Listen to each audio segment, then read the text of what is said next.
जय हिंद learners, welcome to beginners learn YouTube channel. So learners, आप लोगों के बोर्ड एग्जाम में हर एक बार साइंस से जो केमिस्ट्री सब्जेक्ट होता है उसमें एक चैप्टर होता है अम्ल, क्षार और लवण। उससे हर एक बार आप लोगों के एग्जाम में एक ना दो क्वेश्चन पूछ लिया ही जाता है। उसमें भी अगर आप लोगों से बात करें तो उसमें सबसे जो मोस्ट इंपोर्टेंट टॉपिक होता है जिससे आपके हर एक बार एग्जाम में क्वेश्चन बनता है वह होता है पदार्थ और उसमें उपस्थित अम्ल। मतलब कोई भी पदार्थ है तो उसमें कौन सा अम्ल उपस्थित होता है उससे रिलेटेड आप लोगों से एग्जाम में हर एक बार क्वेश्चन बनता है। तो इसीलिए आज हम लोग क्या करें कि टॉप 10 है सो हम लोग पदार्थों को लिखे हैं। इनमें हम लोग जानेंगे कि इन 200 में कौन सा अम्ल पाया जाता है। ये 200 जो है ये 200 के जो बहुत ही वीवीआई है, कह सकते हैं कि ये 10 ही आप लोगों के एग्जाम में हर एक बार पूछे जाते हैं। और अक्सर क्या करते हैं कि बच्चे इग्नोर कर चले जाते हो रहे एग्जाम में, यह इसका जो होता है घाटा सहना पड़ता है। तो आप लोगों को इन 200 पदार्थ में कौन सा अम्ल पाया जाता है वो हम यहाँ बताएंगे। तो सबसे पहले तो ये सवाल उठता है कि सर हम पढ़ने जा रहे हैं कि पदार्थ में उपस्थित अम्ल, तो सबसे पहले हमें अम्ल के बारे में बेसिक ज्ञान होना चाहिए। तो मैं आप लोगों को अगर अम्ल का एक सिंपल डिफिनेशन बताऊं तो आप लोग सिंपल याद रख सकिए कि कोई भी पदार्थ जो जल में घुलकर H प्लस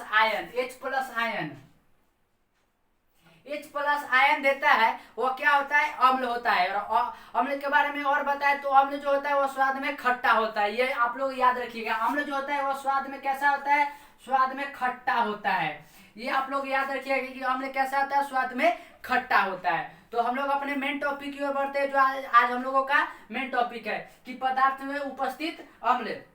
तो मैं आप लोगों को यह बताता हूं। तो पहला जो हमारे पास पदार्थ है वो है चींटी का डंग। चींटी का डंग जब लाल रेड चींटी जो होता है वो काटता है तो आप लोगों को विष आता है, कहते हैं ना विष आता है। तो आखिर किसके कारण विष आता है, तो उसमें कौन सा अम्ल पाया जाता है ये आप लोगों के एग्जाम में पूछा जाता है। और ये कहे कि ये 200 के 200 बहुत ही ज्यादा इंपॉर्टेंट है।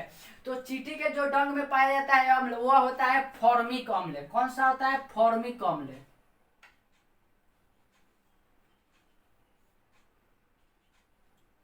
फॉर्मिक अम्ल चींटी रेड चींटी जो होता है उसमें क्या पाया जाता है, उसके डंक में जो होता है वो फॉर्मिक अम्ल पाया जाता है, इसीलिए उससे काटने से आप लोगों को विष आता है।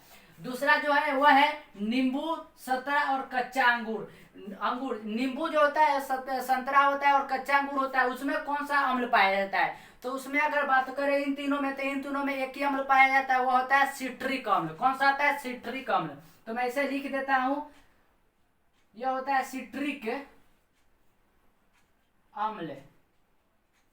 सिट्रिक अम्ल होता है नींबू, संतरा और कच्चा अंगूर में कौन सा अम्ल पाया जाता है, तो सिट्रिक अम्ल पाया जाता है। तीसरा जो हमारे पास पदार्थ है वह है सेब। और ये आप लोगों के घर से जुड़ा हुआ है कि सेब तो आप लोग हर एक बार खाते होइएगा, तो आप लोगों को जरूर मालूम होना चाहिए कि सेब में कौन सा अम्ल पाया जाता है। तो सेब में जो अम्ल पाया जाता है वो पाया जाता है मौलिक अम्ल। कौन सा, मौलिक अम्ल। तो मौलिक अम्ल हम लोग लिख लेते हैं, मौलिक अम्ल। सेब में कौन सा अम्ल पाया जाता है, तो सेब में मौलिक अम्ल पाया जाता है। यह भी आप लोगों के एग्जाम के लिए बहुत ही ज्यादा इंपॉर्टेंट है। चौथा जो है वो है इमली। इमली में कौन सा अम्ल पाया जाता है, इमली आप लोग खाते होइएगा, तो इमली में कौन सा अम्ल पाया जाता है, तो इमली में जो पाया जाता है वो पाया जाता है टॉट्रिक अम्ल।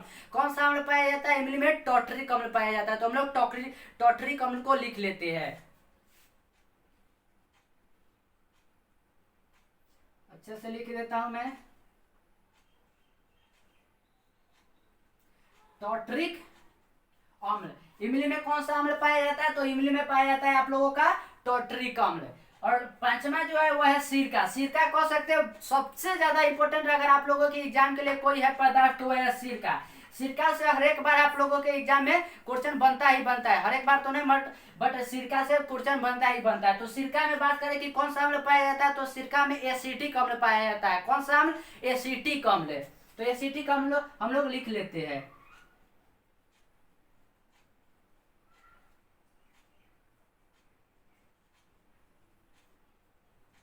तो सिरका में कौन सा अम्ल पाया जाता है, तो सिरका में जो पाया जाता है वो पाया जाता है एसिटिक अम्ल। आगे बढ़ते हैं, अगला जो पदार्थ है हमारे पास वो है दही। दही आप लोग कहीं भी जाते हैं, कोई भी काम करें तो सुबह के लिए हम लोग क्या करते हैं, दही खा लेते हैं। तो आप लोगों को जरूर मालूम होना चाहिए कि दही में कौन सा अम्ल पाया जाता है। तो दही में कौन सा अम्ल पाया जाता है? दही में पाया जाता है लैक्टिक अम्ल। कौन सा अम्ल पाया जाता है? लैक्टिक अम्ल। आप लोग हमारे साथ अगर रिपीट करिएगा तो आप लोगों को हो सकता है कि क्लास में ही याद हो जाएगा, वरना आप लोगों को इन 10 को याद करके ही रखना है, क्योंकि आपके एग्जाम के लिए बहुत ही ज्यादा इंपॉर्टेंट है। तो दही में कौन सा अम्ल पाया जाता है? लैक्टिक अम्ल। तो इसे हम लोग लिख लेते हैं।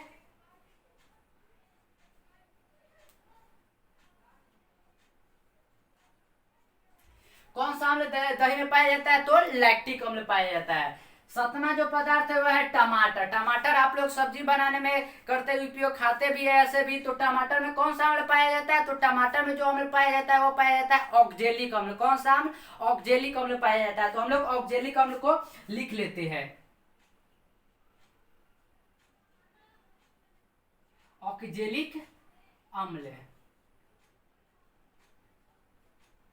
ऑक्जेलिक अम्ल पाया जाता है। उसके बाद जो है वो है चाय। चाय आप लोग सुबह सुबह उठते ही सबसे पहले क्या करते हैं? तो सबसे पहले आप लोग चाय पीते हैं। तो आप लोगों को जरूर दिन की शुरुआत आप लोग किससे करते हैं? तो चाय से। तो चाय में आप लोगों को मालूम होना चाहिए कि कौन सा अम्ल पाया जाता है।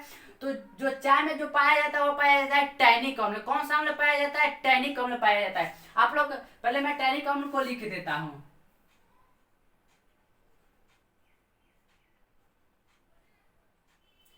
टैनिक अम्ल पाया जाता है, टैनिक अम्ल। इसे इसके याद करने के मैं ट्रिक बताऊं तो आप लोग ऐसे याद रख सकते हैं कि चाय को हम लोग इंग्लिश में क्या कहते हैं? हम लोग चाय को इंग्लिश में टी कहते हैं। हम लोग क्या कहते हैं इंग्लिश में? इसे हम लोग टी कहते हैं, टी। तो आप लोग ऐसे याद कर सकते हैं कि चाय को इंग्लिश में हम लोग टी कहते हैं, तो टी से टैनिक हो गया। आप लोग ऐसे कर कर याद रख सकते हैं, ऐसे आप लोग इजिली इसे याद रख सकते हैं। 9वां जो है पदार्थ है वह है अम्लपित्त। अम्लपित्त यह भी बहुत ही ज्यादा इंपॉर्टेंट है। कह सकते हैं कि इन सभी में सिरका अम्ल और अम्लपित्त यह दोनों सबसे ज्यादा इंपॉर्टेंट है। कि अम्लपित्त में पित्त लिख देता हूं। अम्लपित्त, अम्लपित्त में कौन सा अम्ल पाया जाता है? तो इसमें पाया जाता है हाइड्रोक्लोरिक अम्ल। जो हमारे पेट उधर जो आप लोग, मैंने इसके जब चैप्टर वाइज क्वेश्चन करवाया था तो वहां पर भी आप लोगों को बताया था कि अम्लपित्त में कौन सा? तो हाइड्रोक्लोरिक अम्ल पाया जाता है, जो हमारे भोजन पचाने में काम आता है। तो हाइड्रोक्लोरिक अम्ल हम लोग लिख लेते हैं।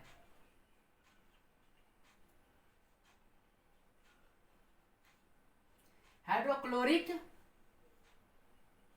अम्ल। और हाइड्रोक्लोरिक अम्ल को हम लोग HCl से डिनोट करते हैं। किससे करते हैं? HCl।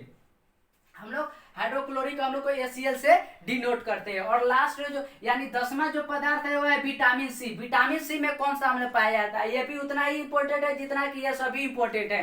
तो विटामिन सी के बारे में बात करें तो विटामिन सी में एस्कॉर्बिक अम्ल पाया जाता है। कौन सा अम्ल पाया जाता है? तो एस्कॉर्बिक अम्ल। तो हम लोग लिख लेते हैं। इसका जो हो जाएगा वो जाएगा एस्कॉर्बिक,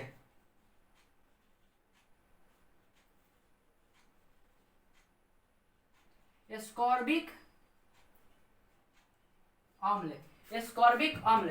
तो हमने एक एक कर कर हमने 10 पदार्थों को जाना और 10 पदार्थ में जाना कि कौन सा अम्ल पाया जाता है। ये 10 के 10 हमारे एग्जाम के लिए बहुत ही ज्यादा इंपॉर्टेंट है। आप लोग बिलीव करिए, आप लोगों के हर एक एग्जाम में यह क्वेश्चन पूछा ही जाता है। तो आप लोग इन 10 को अपने जुआ पे याद करके जाइएगा।